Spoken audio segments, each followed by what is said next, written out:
Of all men else I have avoided thee, but get thee back, my soul is too much charged with the blood of thine already. Beth, the heroic war hero turned cold-blooded murder. Was it fate? Were the weird sisters to blame? Or was Macbeth a product of the manipulation, simply the hands mindlessly doing Lady Macbeth's dirty work?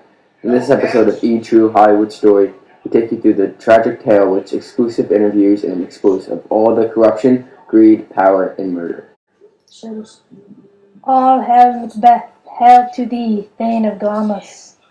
All hail Macbeth, hail to thee, Thane of Cawdor. All hail Macbeth, thou shalt be king hereafter.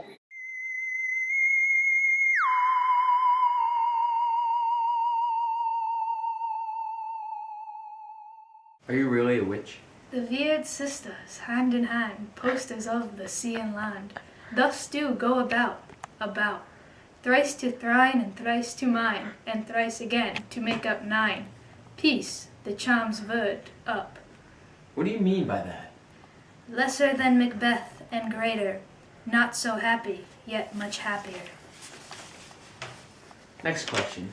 Were your prophecies real or simply made up?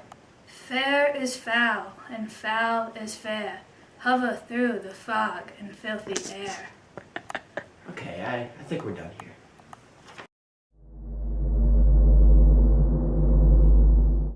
Glamis thou art, and Cawdor, and shalt be what thou art promised. Yet I do fear thy nature, it is too full of the milk of human kindness, to catch the nearest way. Thou wouldst be great, art not without ambition, but without the illness should attend it. Please explain what made you place such great trust in the prophecy by the 3 witches you had never even met. I believed that the prophecy made by the witches must be true, for they predicted Macbeth to be crowned Thane of Cawdor, and later that day the previous Thane of Cawdor was hanged for treason. Surely anyone with a shred of intelligence in their mind and a drop of ambition in their blood would address the prediction as truth and act upon it. How did you honestly think this would end up? That Macbeth would be ruler of Scotland, of course, and that I, Lady Macbeth, would be the queen, and that we would rule for many, many years. Did you not realize that Duncan's death, taking place in your own castle, and Macbeth being next to line and for kingship, would make Macbeth a prime suspect for murder? And did you not foresee the guilt becoming too much to bear? I did truly believe that a little water would clear us of that deed.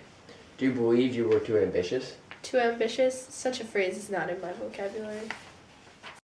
My noble partner, you greet with presence, grace, and great prediction of noble having and of royal hope that he seems rapt withal. To me you speak not. If you can look into the seeds of time and say which grain will grow and which will not, speak then to me, who neither beg nor fear your favors, nor your hate.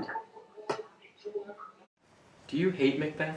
My hatred for Macbeth lives no longer, although I do not understand his actions, killing such a beloved king, then killing me, his true friend. None of it seems to have been done for any good reason. I realize that I had wrongly placed a great amount of trust and respect in Macbeth. However, I have forgiven him. I know that through all of the guilt and sorrow that came with his wrongdoings, he has suffered enough. Take us through the evolution of your friendship with Macbeth.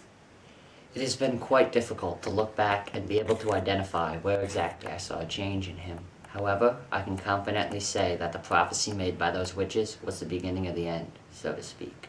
From there, he became quite distant. It was nothing that I noticed at the time, but once Duncan was murdered and everyone turned to Macbeth as the murderer, I knew that he was paranoid. Me, knowing him so well, I could tell that he had done it. But I respected our friendship, and I knew it was not my place to speak out against Macbeth. That is why I was so astonished when he sent a group of people to kill me. He didn't even have the integrity to do it himself. He betrayed me completely. Thane of Glamis, Thane of Cawdor, and King of Scotland. It is understood by few why Macbeth did what he did, and we can only imagine how differently things would have been without the influences of Lady Macbeth and the Weird Sisters. However, we can all agree that too much ambition can certainly be one's downfall.